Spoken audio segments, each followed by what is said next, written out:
गोपी तालाब या गोपी झील वो भारत में गुजरात राज्य में सूरत शहर में गोपीपुरा इलाके में है।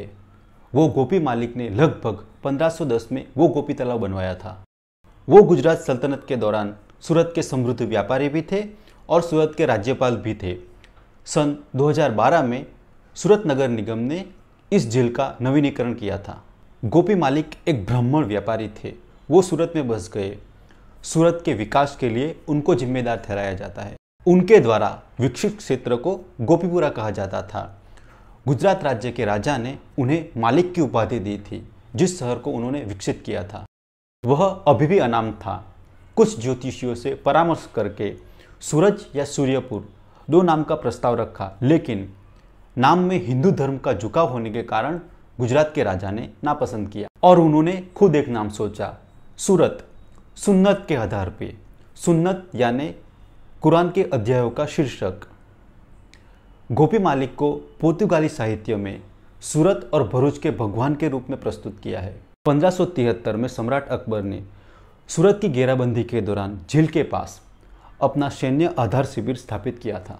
संस्कृत कवि विनय विजय अपनी कविता इंदुत्तम में इस झील को महासागरों के मंथन से निकली हुई ललित कला कहते हैं। इस झील का उल्लेख यूरोपीय आंगटुको यात्रा के वृत्तांकों में भी मिलता है। सितंबर 1628 सूरत पहुंचे ब्रिटिश यात्री पीटर मुंडी ने इस झील को एक महान टाँके के रूप में और इसकी कारीगरी और इसकी बड़ेपन को एक सराहनीय रूप में वर्णित किया है। डच भूगोलवेत्ता जोहान स्लाइट ने 1631 में लैटिन कार्यों में इस झील का उल्लेख एक चट्टान से काट के किया गया है।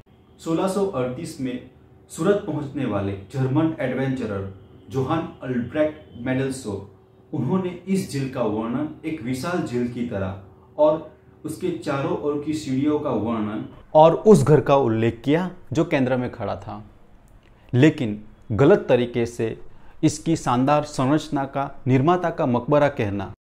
पुर्तगाली जेसुइट मनोएल गोडिन्हो ने 1662-63 में सूरत के क्षेत्र का दौरा किया और शहर के बाहर दो कुओं का उल्लेख किया है जो शहर के पीने की पानी की आपूर्ति करते थे और यह झील के दो कुंडों के संदर्भ में निहित थे। झील का उल्लेख इटालवी यात्री पिएट्रो डेलावेल के कार्यक्रम में गोपी तालाब के रूप में मिलता है। सर थॉमस हर्बर्ट ने विभिन्न अवसरों पर भारत का दौरा किया था। उन्होंने उल्लेख किया है कि इस झील का उपयोग पीने के पानी की तरह और वर्षा जल को रोकने के लिए किया जाता था। 1616 में फ्रांसीसी यात्री जॉन डी थेवेनॉट ने अपने लेख में उल्लेख किया है कि इस झील की पुनर्स्थापना की आवश्यकता थी और 1674 आते आते इस झील को नज़रअंदाज कर दिया गया था।